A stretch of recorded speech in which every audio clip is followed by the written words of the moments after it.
안녕하세요. 새롭게 하소서의 임동진입니다. 안녕하세요. 고은아입니다. 우리는 아이들을 볼 때 미래의 꿈과 희망을 보게 되지요. 그러나 너무나 지나친 입시 위주의 교육과 또 아이들의 경쟁은 그 아이들에게서 웃음을 빼앗고 맙니다. 그런데요, 바로 그 아이들의 미래 행복을 위해서 행복한 학교를 세우고 계신 분이 계시기에 오늘 모십니다. 네, 아이들에게 가장 좋은 교육, 바로 예수님께서 가르쳐 주신 그대로 아이들과 함께하는 그런 학교를 만드신 분이 계십니다. 만나보시겠습니다. 네. 하루 3번 목사님의 종소리에 맞춰 기도를 준비하는 학생들. 일어나 건축하자. 다니엘처럼 일주일에 한 번 기도 제목을 정해 저마다의 비전을 위해 기도하고 있는 이곳은 미랄 두레학교입니다. 예수님의 가르침을 본받아 아이들이 행복한 학교를 꿈꾸며 가르치고 있는 정기원 교장. 차갑고 따분한 학교 분위기를 벗어나 학생들의 자발적인 참여를 유도하는 다양한 교육 프로그램들은 모두 정기원 교장과 뜻을 함께한 교사, 학부모들의 합작품입니다. 학교는 일반 학교보다 더 아이들이 친절하고요. 폭력이 없어요. 강한 음식을 먹어서 좋고요. 공부도 잘 가르치는데 저희 학교는 모두 다 예수님을 믿으니까 불편하지 않게 하나님한테 기도를 잘할 수 있어요. 입시에 눌리고 가정의 상처로 인해 하루하루 의미 없는 나날을 보내던 아이들을 위해 정기원 교장은 기도와 많은 시행착오 끝에 꿈에 그리던 학교를 세우기로 결심했습니다. 현직 기독교사로서 진정으로 아이들이 행복한 학교를 만들기 위해 거쳐야 했던 긴 고민의 시간들을 그는 이렇게 고백합니다. 우리의 교육이 허물어지는 그런 현장을 지켜보면서 변화시킬 수 있는 길이 없을까 고민하던 중에 예수님이 이 땅에 오셔서 3년간 제자들을 가르치시고 직접 교육하셨던 점이 생각나면서 이 속에 길이 있지 않을까. 예수님의 말씀을 바탕으로 하는 예수님 가르친 그대로 새로운 대안학교를 생각하게 되었습니다. 예수님의 가르침을 최우선으로 아이들을 섬겨온 정기원 교장. 하나, 둘 밝고 긍정적으로 변해가는 아이들은 그의 보람이자 큰 기쁨이 됐습니다. 미랄 두레학교가 양육하는 아이들이 이 땅의 잘못된 관행들, 역사적인 기초들을 바르게 세우고 많은 사람들로 하여금 행복하고 사람답게 살아갈 수 있도록 하나님과 사회를 섬기고 바르게 크리스찬으로서 삶을 살아갈 수 있는 인재로 자라날 수 있게 해달라고 늘 기도합니다. 정기원 교장의 기도는 늘 한결같습니다. 이 땅에 계셨던 동안 끊임없이 제자들을 양육하셨던 예수님의 지혜로 아이들이 행복하고 하나님이 영광 받으시는 학교가 되길 소원하는 정기원 교장을 만나봅니다. 네. 우리 예수님의 가르침 그대로 아이들을 가르치기 위한 꿈을 키워가시는 미랄 두레학교의 정기원 교장 선생님을 모시게 됐습니다. 어서 오세요. 네. 안녕하세요. 네, 잠깐 앞서 소개를 했습니다만 미랄 두레학교 어떤 학교인지 좀 더 소상히 먼저 좀 소개를 하시죠. 아주 작은 학교이고요. 네. 무엇보다 하나님의 말씀과 기도로 우리 아이들을 양육하고자 고민하는 선생님들 그리고 학부모님들이 함께 힘을 모아서 만들어가는 그런 학교입니다. 대부분의 선생님들이 현직에서 아이들 지도해 보셨던 경험이 있으시고 저도 현직 교사로서 15년 근무하던 중에 우리의 공교육이 자꾸 무너져 가는 걸 보면서 우리 아이들이 정말 행복하고 학교 오는 것이 즐거운 그런 학교가 없을까 이런 고민을 하다가 하나님께서 또 그런 길을 열어주셔서 저희가 그런 학교를 할 수 있게 되었습니다. 네, 아주 작은 학교라고 강조하셨는데 네. 그게 뭐 건물로 작다는 얘기인지 학생 수로 작다는 얘기인지 어떤 규모를 지금 작다고 얘기하시는 거예요? 예, 저희는 교육이 일관되게 나아가야 된다라고 생각해서 네. 초, 중, 고등학교가 한 건물에서 가족처럼 살 수 있는 그런 학교를 꿈꿨고 그러기 위해서 지금 현재 초등학교 1학년부터 네. 고등학교 1학년이 지금 최고 학년이고요. 네. 그렇게 해서 현재로는 144명인데 저희가 아마 200명 정도로 아주 작은 그런 학교로 서로 간에 아주 활발한 교류가 이루어질 수 있는 그런 학교를 꿈꾸고 그야말로 있습니다. 가족 같은 학교예요. 또 그러네요. 국민학교 1학년부터 고등학교 1학년까지가 네. 100몇 명이면. 예, 144명이었으니까. 예. 첫 번째는 교회하고 학교를 함께 하셨다고 하던데. 네. 얘기 좀 들려주세요. 저희가 학교를 시작할 때 무엇보다도 교회와 가정과 학교가 하나 되는 그러한 삼위일체 정신이 교육에 너무나도 중요할 거로 보고 아이들이 생활하는 주 무대가 되는 곳이 동일한 가르침으로 가야 된다. 그래서 학교와 교회와 가정이 동일한 정신으로 교육하는 것을 꿈꿨고요. 그러다가 제가 2005년도에 저희가 학교를 설립하게 되었는데 그때는 이제 두레교회의 김진홍 목사님께서 갖고 계셨던 교육 철학이 굉장히 저희 교사들이 꿈꿨던 거랑 일치가 되고 그래서 김진홍 목사님이 심우하시는 두레교회에서 새로운 대안학교를 할 수 있는 기회가 주어졌습니다. 제가 현직 교사로 있으면서 4년 동안 학교 설립을 준비해오고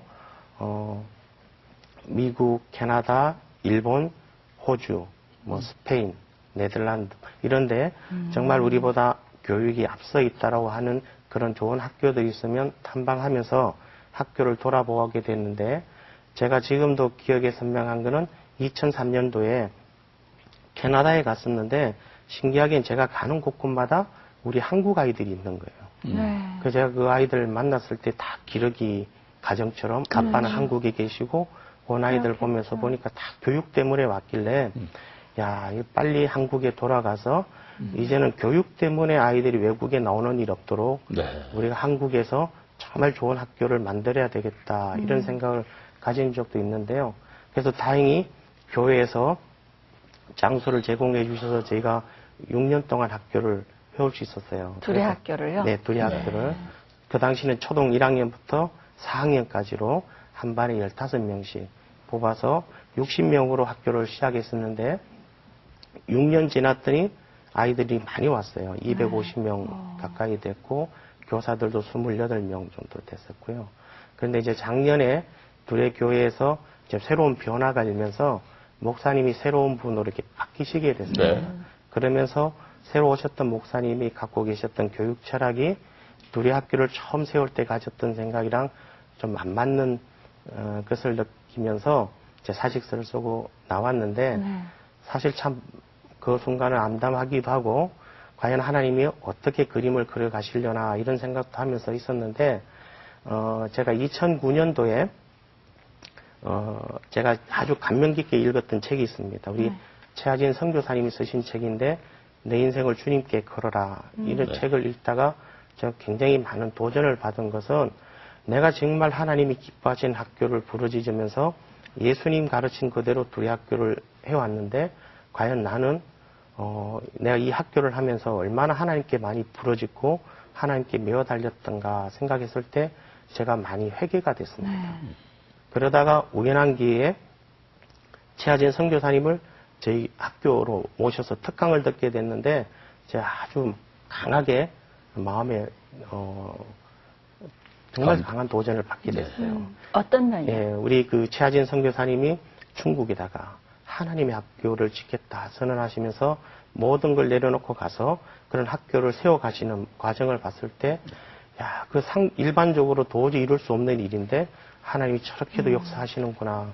하나님을 전적으로 의지해가는 저 선교사님을 저렇게 쓰시는구나 하는 걸 보면서 나는 그런 부분에서 하나님을 저 뒤로 밀려나게 하시고 내가 목사님과 교회만 찾아다녔구나 이런 생각을 하면서 다시 한번 하나님께 저의 인생을 드리고 하나님을 위한 학교를 다시 한번 약속하고 기도하면서 갔는데 또 이게 제 결심이 또 그냥 현실적인 문제에 부딪히면서 또 허물어지고 마는 거예요. 네.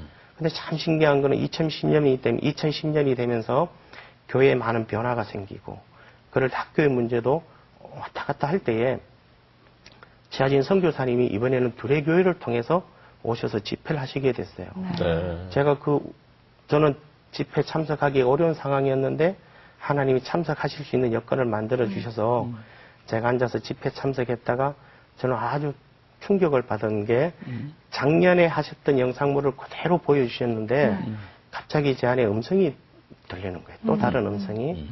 너는 이렇게 똑같은 사진을, 똑같은 이야기를 2번씩이나 들려주는데도 아직도 그 자리에 안주하고 있느냐. 네. 그리고 내가 책도 보여주기까지 했는데 너는 지금 뭐 하고 있느냐. 이런 음성이 제 안에서 들려오면서 제가 그때 다시 소원을 드렸습니다.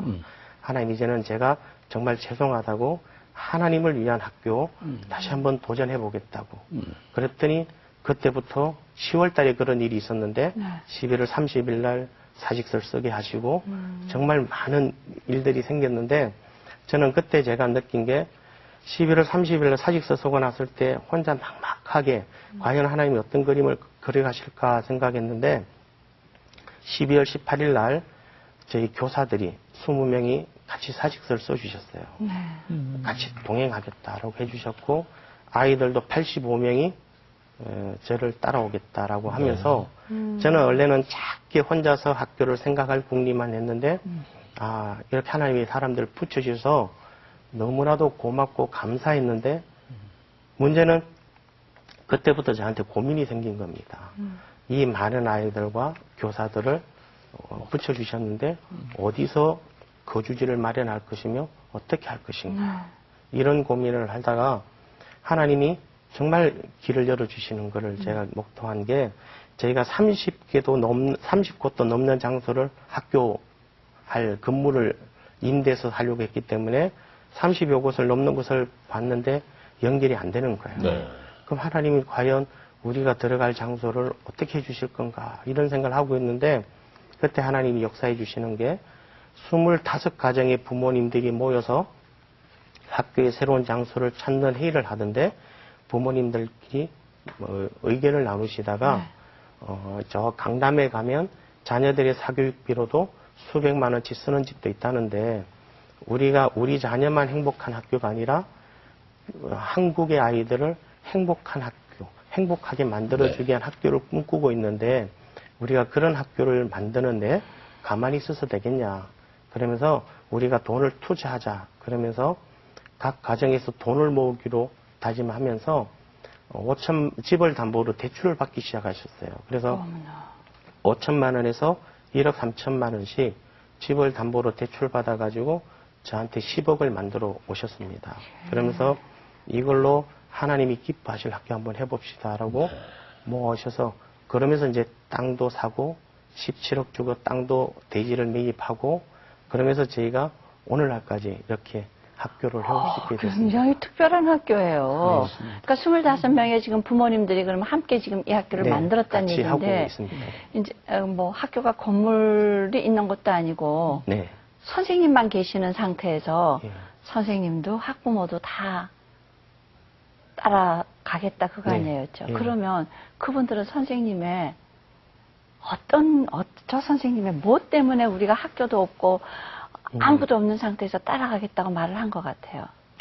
우리가 정말 교육다운 교육을 하는, 그래서 제2의 학교, 어쩌면 이게 출애굽과 같은 그러게요. 그런 느낌을 받았습니다. 그래서 우리가 출애굽한 그런 의미로 우리가 밖에 나가서 이제는 그 누구도 의지하기보다는 하나님만 전적으로 의지해 나가는 것을 자라는 아이들에게도 가르쳐주고, 우리 부모님들과 선생님 함께 기도하면서 만들어가는 교육을 했으면 좋겠습니다. 하고 제가 그 의견을 한번 피력한 적이 있었고요. 그러더니 부모님들도 거기에 감동받으셔서 오시면서, 어쩌면 저는 요즘 제가 계속 많이 읽고 있는 말씀이 출애굽기인데, 그걸 읽을수록 너무나도 은혜스러운 게, 지금 저희가 부모님들이 돈을 모아서 땅을 사신 후에 바로 건축을 시작하셨어요. 그래서 지금 약 30억 정도 들여서 건축을 해나가고 있는 중인데, 지금 그 비용도 다 부모님들이 집을 담보로 대출 받으면서 그 우와. 비용을 만들고 있습니다. 부모님들 예. 신앙이 대단하죠. 네. 그렇습니다. 그래서 지금은 저희가 아이들이 교사들과 함께 기거해야 될 장소를 다른 장소로 임대를 해서 건축이 될 때까지만 거기서 지내고 있는데 그곳이 어쩌면 제가 생각할 때는 광야가 아닐까. 저희가 정말 꿈꾸는 교육의 땅, 우리가 건축하고 있는 곳으로 하나님이 주셨던 그 땅으로 가기 위해서 우리가 광야에서 우리가 머물면서 아이들과 선생님들이 또 학부모님들이 함께 훈련받고 있는 이 광야 생활하고 있는 거다 이런 생각이 들고 있어요.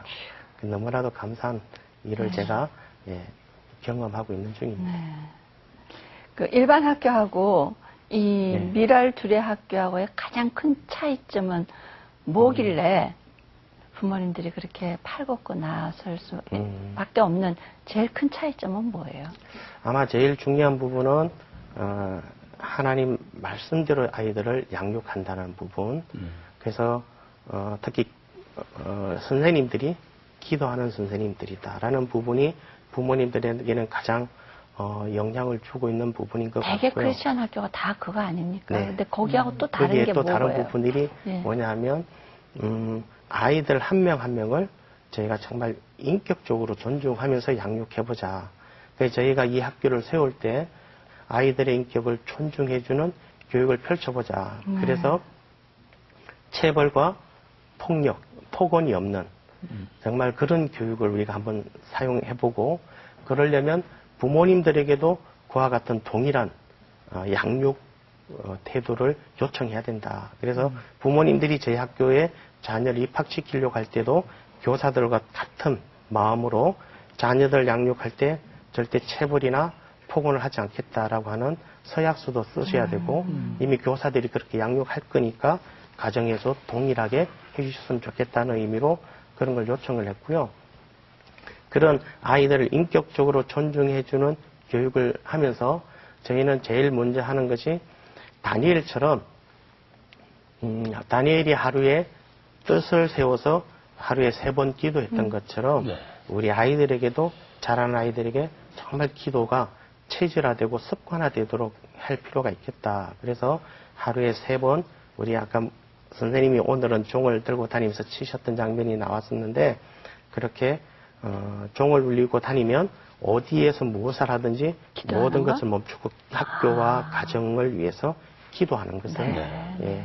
지금까지 해오고 있고요. 네. 그래서 말씀이 아이들한테 이렇게 체질화될 수 있도록 그렇게 교육하려고 그러고 저희가 학교에서 아이들이 교육 과정을 운영할 때 일반 학교랑 거의 비슷하게 교육 과정을 운영하고 있는데 그러면 문제가 일반 학교에서 쓰는 교재가 다 철저하게 인본주의적 관점에서 만들어진 것인데 저희는 그럼 이를 어떻게 바꾸느냐 하면 배우고 있는 내용은 일반 학교에서 배우고 있는 과정을 공부하지만 꼭 마지막에 결론은 하나님이 왜 우리에게 이러한 지식을 얻도록 했을까. 일반 학교와 똑같은 내용으로 과학 실험을 하더라도 일반 아이들은 거기서 이론이나 법칙을 배우고 끝날 때 우리는 이론과 법칙을 하나님이 왜 주셨고 이를 우리가 어떻게 활용할 것인가 또 사람들을 위해서 어떻게 쓸 것인가로 더 이어갈 수 있도록 교육을 하는 겁니다. 그러한 것들을 하고 있고요. 그 다음에 또 중요한 것 중에 하나는 아이들이 학교 생활하는 동안에 각자가 자기가 되고 싶은 부분에 그 직업들을 선택해서 직업 활동을 하게끔 하고 있습니다. 아까도 영상물에도 나왔는데 우리 아이들이 살고 있는 이 학교가 하나의 그런 마을처럼 여겨서 아이들이 학교 생활하는 것뿐만 아니라 마을에서 아이들이 서로 하나의 마을을 꾸려가는 활동이 되게끔 하는 그런 활동이 있어요. 그래서 아이들 점심 때 활동을 할 때 아이들이 경찰관도 있고 아, 그래요? 은행원도 있고 아, 그래서 이렇게 된 옷, 네. 경찰도 있고 은행원도 있고 네. 신문사 기자도 있고요. 또 뭐 그다음에 보건복지부 공무원들도 있고 그러면서 하나의 작은 그 사회가 그 안에서 이루어질 수 있어요. 바람직합니다. 진짜. 바람직하고 참 좋긴 한데 네. 전 이렇게 들으면서 아, 또 좀 비쌀 것 같은 생각 들어요. 교육비가 예, 예. 입학금하고 등록금 외에 대부분의 대학 학교가 학교 부지나 건물을 짓기 위해서 예탁금이나 기부금 이런 것들을 마련해 가는데 저희는 입학금, 등록금 이런 걸 다 합쳐서 평균 등록금이 한 달에 한 60여만 원 한 달에? 된다고 보시면 됩니다. 그래서 그 대신에 사교육을 저희는 철저하게 사교육을 하지 않기로 서약하고 오기 때문에 사교육비를 뺀다면 크게 부담스러워하지 않는. 거기 아마 부모님들이 팔 걷고 나서서 학교 건축도 하고 계십니다. 네. 사교육비를 안 받으신다는 건 사교육 네. 못지않은 교육이 다 이루어지고 있는 거 아니겠습니까? 네. 예. 그 진학, 네. 대학 진학이라든가 이런 부분은 어떻게 조율을 해가고 계세요? 아직은 뭐 예, 고등학교 예. 1학년이 지금 제일 위니까. 글쎄, 그렇죠? 앞으로 계획. 대부분의 우리 대안학교들이 비인가로 되어 있는 그렇죠, 상황이기 비인가니까. 때문에 비인가 대안학교는 모든 학생들이 일단 검정고시를 치러서 검정고시. 수능을 볼 수 있는 자격을 얻게 되고요. 그런 후에 수능을 봐서 이제 내신 등급을 받고 그래서 이제 대학을 가는 그런 케이스고, 제가 저희 선생님들한테 요청한 게 우리 대안학교에는 다양한 아이들이 오기 때문에 학교의 교육 과정을 여러 가지로 만들어 가야 된다. 그래서 가능하면 아이들한테 맞춰줘야 될 거다라고 하면서 우리 아이들 중에는 유학을 준비하고 있는 친구도 있고 또 국내 대학을 준비하는 친구, 또 그 고등학교만 마치고 제 미랄두리학교만 마치고 바로 취업을 염두에 두는 친구도 있기 때문에 그 세 친구들이 풀어갈 수 있도록 자기 진로를 찾아갈 수 있도록 교육 과정을 만들어라 해서 그렇게 준비를 해나가고 있습니다. 원래 꿈이 교사였었어요? 저는 원래 꿈은 교사가 전혀 안 되고 싶었습니다. 그래? 그 원래 꿈은 뭐예요? 제가 고등학교 때까지 꿈을 꾸고 희망으로 가지고 있었던 것은 한의사였습니다. 그건 또 왜요? 제가 그 당시 허준의 그 드라마를 보면서 영향을 받으셨어요. 예, 영향을 받고 예. 나도 저렇게 허준처럼 예. 이게 한의학을 익힌 후에 강원도나 지리산 같은데 의술이 미치지 않은 곳에 가서 그분들을 치료해 주면서 복음을 전하면서 살아야 되겠다. 네. 그럼 하나님이 좋아하시지 않을까 이런 생각을 하면서 저는 교사는 전혀 염두에 두지 않았었고 예, 한의사가 되고 싶었었는데 제가 한의사가 되기를 준비하면서 실은 재수까지 하면서 이제 그 한의사가 되려고 준비를 했었는데 하나님은 제가 한의사가 되고 싶어하는 것을 막으셨던 것 같아요. 제가 수능 학력고사 점수를 받고 제가 이해할 수 없었던 게 제가 목표로 잡았던 점수보다 7점이 적게 나온 거예요. 그래서 제가 재수까지 했기 때문에 여유 있게 가려면 한 20점 정도는 여유를 두고 가야 될 것 같은데 7점이 적게 나오니까 제가 불안해지기 시작했습니다. 네. 또 재수해야 되는 것 아닌가, 이제 삼수해야 되는 것 아닌가 이러면서 제가 이제는 재수하지 않고 더 이상 이제 고생하지 않고 대학을 갔으면 이런 생각을 하다가 계속 제 진로를 놓고 고민하다가 제가 교회를 갔었습니다. 그 무렵에? 제가 결정할 수가 없어서 네. 교회 가서 하나님께 무릎 꿇고 기도하면서 하나님 저희 인생을 부족하지만 하나님께 올려드릴 테니 하나님께서 결정해 주셨으면 좋겠습니다. 저는 한의사가 꼭 되고 싶은데 이 점수로는 한의학과 가기가 어려울 것 같고 하나님 어떻게 하면 좋겠습니까? 하고 기도하고 왔는데 그날 저녁에 부산에 사시는 형님이 오셔가지고 저보고 네 진로를 어떻게 생각하냐 그래서 나는 한의사가 되고 싶은데 한의사가 안 된다면 부모님한테 적어도 대학을 등록금을 부담을 시키면서 가고 싶지는 않고 돈이 저렴하게 들어가는 학교로 가서 내가 새로운 인생을 기쳐가고 싶다 했더니 형이 그때 저한테 교대를 권유해 주셨어요.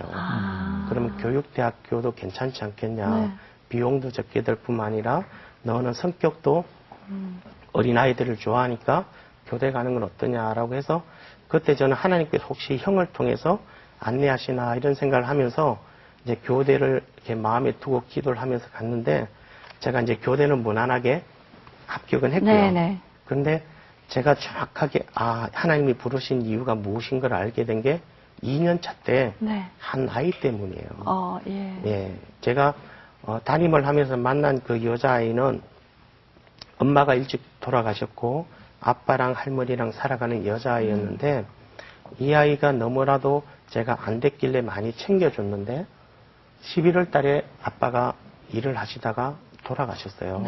그래서 제가 그 아이 아빠 장례식에 다녀오면서 너무나도 아이가 안 됐고 불쌍해 보이길래 저희 학부모님들한테 편지를 드리면서 이 아이를 도와주셨으면 좋겠습니다 하고 편지를 드렸는데 한 아버님이 저한테 전화를 주셔서 그 아이의 인적사항, 그 주민등록등본이라는 서류들을 보내주면 아이한테 장학금을 줄 수 있겠다고 장학금을 주는 조금 기관에 일을 하고 있기 때문에 그 아이한테 연락해서 서류를 보내달라 그러길래 제가 얼른 연락을 했거든요. 네가 그 집에 서류를 가져다 주면 네가 아마 너한테 좋은 일이 있을 거야 했는데 아마 겨울 방학인데 저한테 부모님이 전화를 주셨어요. 아이가 아직도 서류를 안 보내줬는데 선생님 오늘이 마지막 날이기 때문에 그 아이한테 꼭 연락을 달라고. 예. 그래서 제가 그 집에 전화를 드렸더니 할머님이 받으시는데 아이는 밖에 나가고 없고 그 서류는 집에 있다고. 그러길래 제가 그럼 가지러 가겠습니다 하고 그 집을 나서는데 그렇게 날씨가 아침에 추웠어요. 그래서 제가 좀 투정을 부리면서 투덜거리면서 이 녀석 미리 이런 서류를 갖다 주지 나로 하여금 힘들게 하냐 그러면서 그 집을 이렇게 갔는데 골목거기에 할머님이 나와 계시는데요. 제가 할머니를 보는 순간 너무 미안했어요. 할머님이 막 뛰어오시면서 서류를 주면서 너무 고마워하시길래 할머니 이렇게 이 금액도 많지 않고 10만 원인데 너무 저한테 이렇게 고마워하니까 제가 또 미안합니다 했더니 할머님이 뭐라 그러시느냐 하면 선생님 나는 지금 금액이 중요한 게 아니라 이 아이가 엄마 아빠 없이 앞으로 살 거 생각하면 너무 답답하고 암담한데 선생님이 이 아이한테 그렇게 관심을 가져주시고 하니까 너무 고맙다고 그러길래 할머니 걱정하지 마시라고 내가 이 아이의 엄마 아빠 역할은 못 해줘도 내가 적어도 이 아이가 시집 갈 때까지는 계속 뒤를 봐주겠습니다. 그랬거든요. 그러면서 이 서류를 받아들고 오는데 제가 이제 학교 돌담길을 걸어서 오는 길에 갑자기 저 안에 생각이 나는 거예요. 나는 다른 선생님들처럼 말주변도 없고 교수법도 탁월하지 않은데 왜 나를 교사로 부르셨을까 이런 생각을 하다가 그동안 늘 하늘을 우러보면서 기도했던 장면이 저한테 스쳐 지나가더니 나는 이런 말주변도 없고 교수법도 탁월하지 않은데 이런 거겠다.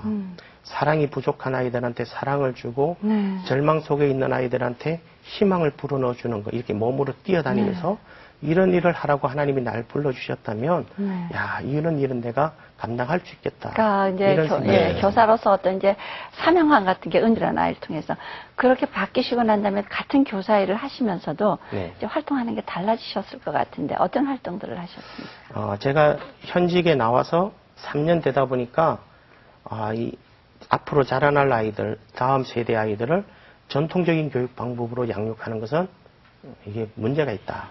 그래서 뭔가 좀 새로운 교육으로 우리 아이들을 양육해야 되겠다. 이런 생각들을 좀 하게 됐어요.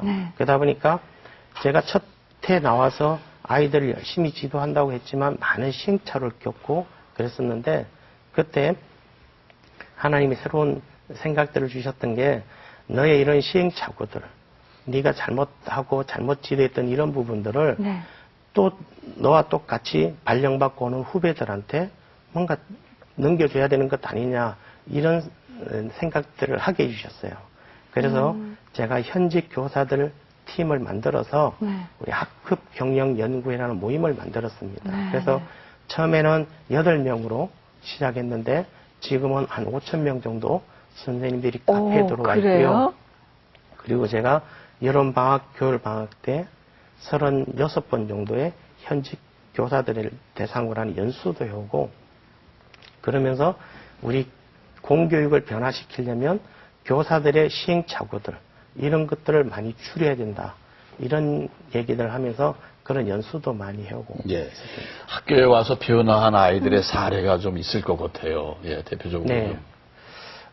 여러 아이들이 있는데 그 중에 제가 가장 지금도 그 아이를 보면서 교육이란 무엇일까 이런 생각들을 하게 해준 아이가 있는데요. 작년에 8월 달에 어머님이 학부모님 한 분이 전화를 주셨어요.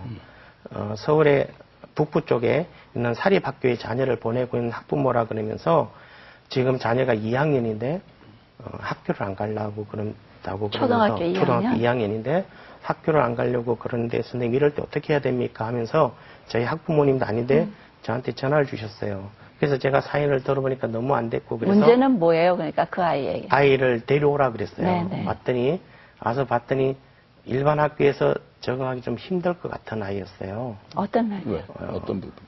일단 이 아이는 학습에 대해서 너무 힘들었습니다. 부모님이 너무나도 많은 욕심으로 수업 끝나자마자 학원을 3개, 4개씩 보내면서 아이가 그 공부에 너무 많이 친 것 같아요. 예, 그래서 저를 만났는데 아이가 하는 말이 제가 아이한테 그렇게 얘기를 했습니다. 아이 눈빛을 보고 너는 눈빛을 봤더니 눈빛이 반짝반짝 빛도 나고 너는 호기심이 많은 것 같다. 그랬더니 그걸 어떻게 하느니 자기는 호기심이 무척 많은 아이라고 그러면서 넌 호기심만 많은 것뿐만 아니라 한 가지 일에 집중하면 헤어날 줄 모르지. 그랬더니 자기는 너무 신기하다고 어떻게 그걸 알아맞추느냐고 그러길래 제가 아침에 학교 오면 너는 내 방에 와서 나랑 놀다가 너 친구 만나러 가서 놀다가 수업 종이 울리거든 다시 내 방으로 와라. 그래서 공부는 하지 말고 그걸 시행을 해보셨어요? 네, 그렇게 했더니 아이가 학교를 다니기 시작했어요.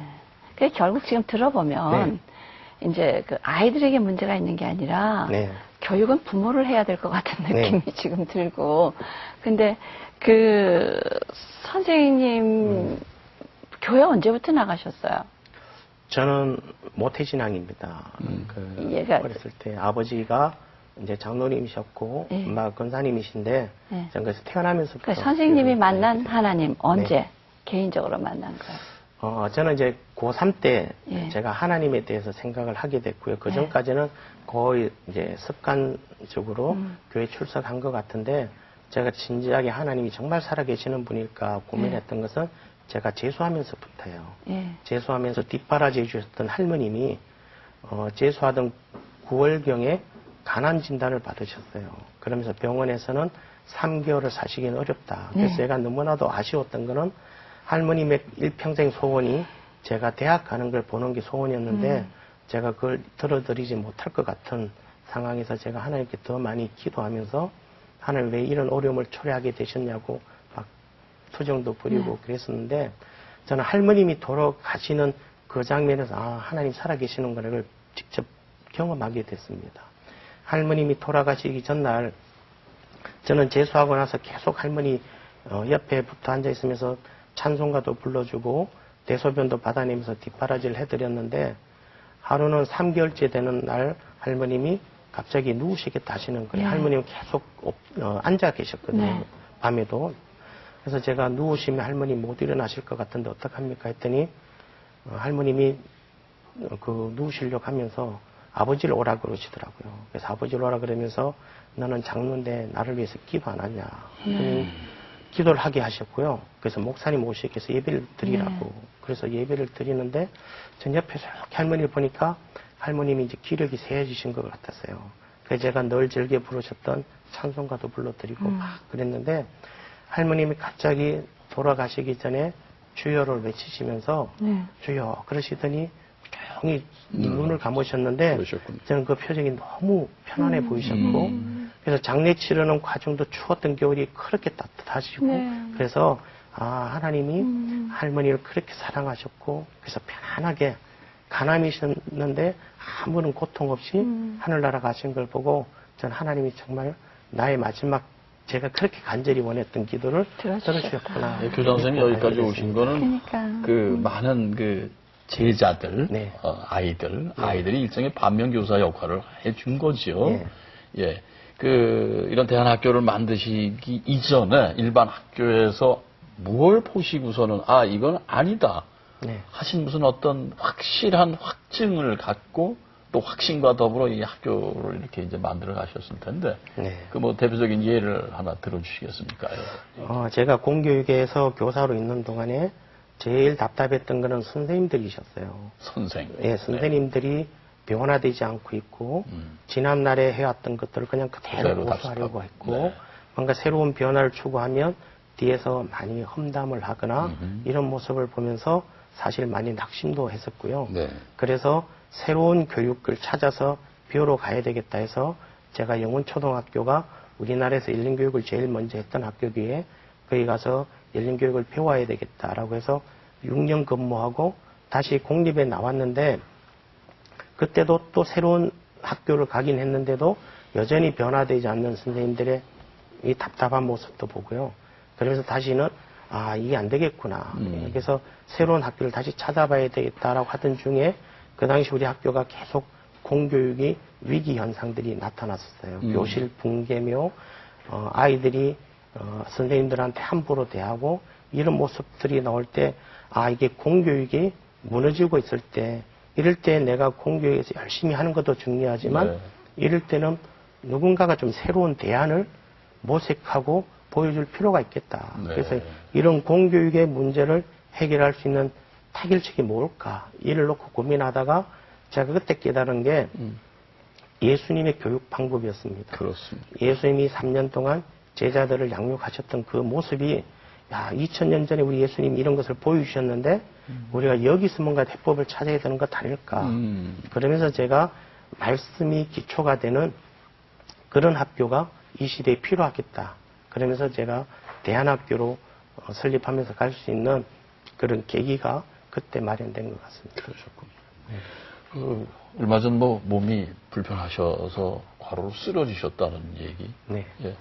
지금 건강하십니까? 저는 제가 발령받고 3년 동안 정말 많이 무리했던 탓으로 제가 신장을 많이 신장 신장 기능이 많이 상실됐습니다. 지금 병원에서는 신장 기능이 거의 없어졌다. 그러면 어떡하세요? 투석하고 계신 거예요? 예, 지금 이제 투석을 하면서 치료를 해나가는 과정인데 제가 2주 전에 병원에 검진하러 갔었습니다. 네. 저는 지금도 괜찮은데 느낌상 그때도 제가 신체적으로 뭔가 변화를 느끼질 못했는데 신체 검사를 그 병원에서 하는 검사를 했더니 크레아틴 수치나 BUN 이런 수치가 병원에서 본 적이 없다라고 하는 수치가 나온 거예요. 그만큼 나왔어요. 일반인들이 한 1에서 1.5가 정상이면 제가 24를 수치가 나오면서 당장 입원하라 그래서 입원했는데 그 병원에서는 지금 제가 어떻게 걸어 다니는지도 신기하다고 지금 이렇게 다니다가는 바로 쓰러져서 중환자실로 온다고 빨리 입원하라 그래서 입원해서 바로 치료받고 투사가는 과정이 있는 중인데요. 그때 제가 입원해 있는 2주 동안 제가 새로운 모습들을 깨달았습니다. 내가 그동안 부족했던 게 뭐였구나. 저는 절제라고 하는 부분들이 나쁜 일에만 절제하면 되는 줄 알았는데 저는 이 좋은 일에도 중요한 그러니까 하나님의 일이라고 하는 일도 절제하면서 가야 되는구나. 절제하지 못했을 때 이렇게 내 몸이 망가질 수 있고 내 몸이 하나님의 성전이라 그러는데 이런 부분에서 내가 크게 잘못했구나 이런 생각도 들고 제 이 부족한 점들을 2주 입원하면서 많이 알게 됐습니다. 그래서 저는 어쩌면 가장 힘든 시기를 보냈는데 저는 가장 행복한 시기로 하나님이 깨닫게 해주셨어요. 근데 그 선생님께서 이렇게 이제 공교육에 굉장히 문제를 누구든지 많이들 가져요. 선생님 중에. 그러나 그걸 이제 현실적으로 내가 이걸 깨고 나와서 새로운 어떤 대안을 마련한다는 건 참 어려운 일인데 그렇게 할 수밖에 없었던 또 할 수 있었던 어떤 계기를 준 제자나 그 학생이 있었습니까? 네, 여러 아이들을 만나면서 제 생각들이 바뀌어가게 됐는데 저는 교육에 대해서 깊이 고민했던 아이가 그 3년째 만난 여자아이인데요. 그 아이가 매일마다 지각을 하는 거예요. 그래서 왜 이렇게 지각을 하니 하고 처음에는 불러서 다 이러기도 하고 했는데 저 말을 듣고서도 계속 지각을 하는 여자아이를 제가 보면서 제가 건 2달을 매일 되풀이 되는 지각을 하는데 이 아이는 그저 늦잠 잤다는 핑계만 대는 거예요. 그래서 왜 네가 늦잠 잤다고 자꾸 핑계대면서 맨날 이렇게 늦게 오는가 싶어서 처음에는 부드럽게 얘기해 주다가 나중엔 다그치고 혼도 내고 그 정도 많이 했는데 제가 이 아이가 늦게 오는 이유를 3개월 후에는 알게 됐어요. 왜 늦게? 3개월 후에 제가 아주 감동적인 일이 우리 반 아이들 사이에 있었거든요. 여자아이들과 제 사이에 아주 교사와 아이들 간의 마음의 문이 열리게 하는 감동적인 일이 있었는데, 그러고 난 후에 그 여자애가 저를 찾아왔어요. 아, 그게 무슨 일인데요? 제가 아이들을 성적이 나쁘다는 이유로 지금 그러면 안 되는데, 제가 아이들을 종아리를 드린 적이 있었어요. 네. 남자애들을, 네. 어쩜 이렇게 공부 안 하냐고, 예. 제가 이렇게 다그치면서 종아리를 때렸는데, 여자애들이 맞을 차례에 제가 여자애들은 들어가라 그랬거든요. 그랬더니 남자애들이 막 울더니, 왜 여자애들은 안 때리냐고. 그래서 선생님이 남자 교사라서 여자애들 안 때린다 했더니, 그 여자애가 남자애들이 왜 여자라서 안 때리느냐고. 그래서 제가 실은 그 자취할 때, 옆집에서 맨날 부부싸움 하는 장면들을 보게 됐어요. 근데 그 부부싸움 하는 것을 보면서 우리 아이들이 이런 데서 자라나니까 아이들이, 남자애들이 여자애들을 함부로 대하는구나 싶어서 제가 아이들한테 약속하기를, 선생님은 니네가 이런 환경에서 자라서 행동으로 배운 걸로 알고 남자애들이 여자애들한테 함부로 하는 걸 내가 느꼈는데, 내가 남자는 이유불문하고 여자에게 신사적으로 대해야 된다는 걸 가르쳐 주려고 내가 아무리 여자애들이 잘못해도 여자애들은 체벌하지 않겠다 약속을 했기 때문에 그날도 여자애들만큼은 체벌하지 않고 남자애들만 하고 보냈었는데, 남자애들이 막 불만을 토로하는 거예요. 그렇죠. 그래서 제가 그때 약속을 되새기면서 아이들한테 따라와라 그러면서 이해하고 넘어가라 그랬는데, 그러면서 아이들 제가 자습을 시켰어요. 자습을 시켰는데 애들이 저도 조용히 책상에 엎드려 있고 너무 속상하고 미안해서 내가 교사 자질이 있나 이런 생각 들고, 지나가는 아저씨 보고 나와서 우리 반 애들 지도하라 그러면 회초리 들고 아이들 만날 텐데 나랑 그 아저씨랑 차이가 뭔가 생각하다 보니까 내가 이 잘못했다는 느낌이 들면서 애들한테 제가 미안하다 사과를 했어요. 미안하다. 선생님이 니네 탓을 괜히 물었다. 선생님 탓이 있는데 니네한테 책임을 전가했다. 그러면서 제가 아이들한테 어떻게 했냐면, 니네한테 책임을 물었더니 나도 책임을 지마. 이거는 선생님 탓이 크니까 나도 내 종아리를 때리마. 그러면서 저도 아이들한테 양쪽의 종아리를, 애들이 보는 데서 제 종아리를 때린 겁니다. 신사임당 교육이죠, 뭐. 예. 그랬더니 아이들이 이제 그게 감동을 받은 거예요. 그래서 이제 마음이 열리고 소통이 됐군요. 여자애가 저를 찾아와가지고, 선생님, 제가 왜 이렇게 지각하는지 아세요? 그러길래, 네가 왜 이렇게 지각을 하는지 이유를 얘기해봐라 했더니, 집안에 말 못할 비밀을 털어놓는데요. 아이가, 자기는 미검시에서 등교를 하고 있다는 겁니다. 제가 근무했던 것이 동대문에 위치하고 있었는데, 네가 어떻게 해서 미검시에서 오냐 물었더니, 자기는 엄마가 1학년 때 넘어져서 목 뒤뼈로 척추를 다쳐가지고 하반신이 마비가 됐대요. 그러다 보니까 아빠가 엄마를 치료하려고 애를 쓰다 보니까 치료가 안 되니까 여기 보람의 병원에다가 보호자 없는 사람으로 보내놓고 아빠는 새엄마를 맞이 살고 있다는 겁니다. 그래서 너는 그럼 왜 새엄마랑 같이 못 사냐 물었더니, 새엄마가 데려온 언니하고 여동생이랑 셋이서 미검시에 산다는 거예요. 그래서 제가 그 집을 찾아가 봤거든요. 3시간에 걸쳐서 찾아가 보고, 제가 그 애한테 말을 못했던 게, 제가 3개월 동안 지각한다고 구박하고 나무랬던 게 생각나면서, 야, 이건 나는 교사하면 안 되겠구나 이런 생각을 하면서, 그때 깨달은 게, 교사가 아이들을 꾸중하고 나무랄 때는 얘가 어떤 이유로 어떤 상태에서 이렇게 왔는지를 정확하게 알고 이해해주면서 가지 않으면 자칫 잘못하면 교사의 지도가 더 아이를 힘들게 할 수 있다. 이런 생각을 하게 된 거예요. 그런 부분들 하나님이 깨닫게 해주셨다 생각합니다. 여기까지 참 애쓰시고 그야말로 헌신을 다하시는데요. 역시 하나님께서 함께 하시기 때문에 여기까지 오신 겁니다. 집사님의 하나님은 어떤 하나님이시다라고 말씀해 주시겠습니까? 저는 너무나도 정말 세밀하게 응답해 주시는 하나님이신 것 같은데, 저도 참 너무나도 어제 제가 아내하고도 이야기하면서 이건 참 신기하다 얘기했던 게, 하나님이 제가 교사 되기 전에 제가 꿈꿨던 것들, 소원했던 것들은 거의 다 들어주셨어요. 그러셨어요. 예를 들어 제가 대학교 1학년 때 재수하면서 즐겨 들었던 게 실은 이 새롭게 하소서 라디오였거든요. 제가 그때 그 라디오를 들으면서 제가 그때 겨우 하나님을 만나고 하는 그런 시기였는데, 하나님 제가 정말 기회가 되면 나를 인도해 주시고 어루만 주셨던 그 하나님의 이야기를 나도 새롭게 하소서에 나가서 얘기할 수 있으면 좋겠어요. 이런 얘기까지 했었는데 이 20여 년 만에 이렇게 불러주시기도 하셨고요.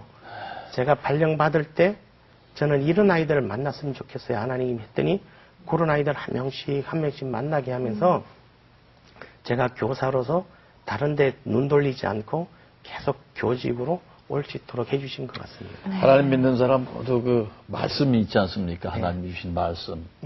또 이 말씀을 내가 내 삶의 표대로 삼는 그 말씀이 있다면 어떤 말씀이 있어요? 이사야 58장 12절의 말씀입니다. 내게서 날 자들이 오래 항폐된 곳들을 다시 세울 것이며 너는 역대에 파괴된 기초를 쌓으리니 너를 이끌어 무너진 데를 수보하는 자라 할 것이요 길을 수척하여 구할 곳이 되게 하는 자라 하리라. 저는 우리 미랄두리 학교를 거쳐서 길러낸 아이들이 이러한 일들을 만들어가는 또 하나님의 정말 신실한 사람, 예수님의 작은 제자로 커갈 거다. 이런 비전을 꿈꾸게 됐고요. 그런 아이들로 키워내려면 예수님의 어린 시절에 자라나셨던 모습대로 누가복음 2장 52절 말씀대로 양육해야 되지 않을까. 그래서 그 말씀이 어쩌면 미랄두리 학교를 지탱해가는 또 제 삶을 풋대로 삼가가는 그런 말씀이 되는 것 같아요. 기도해오시고 마음으로 바랐던 것들이 지금까지 하나하나 다 이루어주셨는데요. 이제 앞으로 향후 또 주님께서 나를 어떻게 쓰실까 기대하면서 하시는 기도 제목 또 어떤 비전을 갖고 계십니까? 저는 이 목사님들이 교회를 개척해 가시는데 저는 교사들도 정말 하나님의 학교를 개척해 가야 된다. 이런 생각 속에 저는 제가 62세 될 때까지 요즘 기도하는 것은 하나님 한 6개 학교를 세워서 이 학교들을 네트워크시키면서 하나의 미랄들의 교육 운동으로 전개해 나가길 원합니다. 그래서 나중에 100년, 200년 후에는 우리나라 공교육의 20%가 이런 미랄들의 학교 교육의 뜻을 같이 하는 학교들로 세워지길 원합니다. 이렇게 기도하고 있고요. 그게 첫 번째 기도 제목이고 두 번째로는 제가 부족한 저를 이만큼 하나님이 인도해 주시고 이끌어 주셨는데 기회가 된다면 저 이런 삶을 여러 사람들에게 나눌 수 있도록 그래서 평신도 사역자로서 하나님 써주셨으면 좋겠습니다. 이렇게 기도하고 있습니다. 아유, 그 기도 제목 다 이루어지기를 저희도 기도하겠습니다. 오늘 귀한 시간 주셔서 고맙습니다. 고맙습니다. 하나님의 철저한 계획 속에서 아이들을 만나고 자신의 소명을 깨닫게 된 것을 얘기를 해주셨는데요. 그 얘기를 들으면서 우리도 하나님이 우리에게 각자 주신 소명이 있을 텐데 그 소명이 어떤 것인가 다시 한번 돌이켜봤으면 좋겠습니다. 정경 교장 선생님의 지금까지의 그 과정이 하나님이 분명히 섭리를 하셔서 여기까지 이끄셨어요. 순간순간 아이들을 만나는 문제, 공교육에 대한 나름대로의 아픔, 부담, 잘못된 부분도 눈에 들어오게 하시고, 우리는 늘 우리 주님께서 이끄시는 대로 우리는 살게 되어 있습니다. 그래서 정말 우리가 내일을 기대하고 설레는 마음으로 사는 게 우리 기독교인의 바로 행복이 아닌가 생각합니다.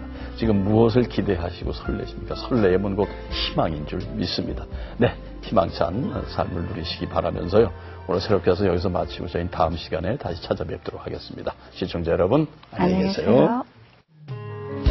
길고 어두운 터널을 홀로 지나는 삶 속에 끝을 알 수 없어 외롭고 원망 일어날 때 내가 아는 모든 것 희미해지고 어두워 사랑 만져지는 것조차 느껴지지 않네. 프로그램을 위해 도움을 주신 분들께 건강세계를 창조하는 기업 행복의 샘에서 오가피7 세트를, 사람을 배려하는 제이손 진공젓가락에서 제이손 명품 수저 종합 세트를, 우리김 수출 1등 기업 명가김에서 김 선물 세트를, 평화의 기업 지평원에서 아토피에 좋은 아토가라 크림 세트를, 내 피부의 터닝포인트 아이오 아쿠아에서 기능성 화장품 세트를 드립니다.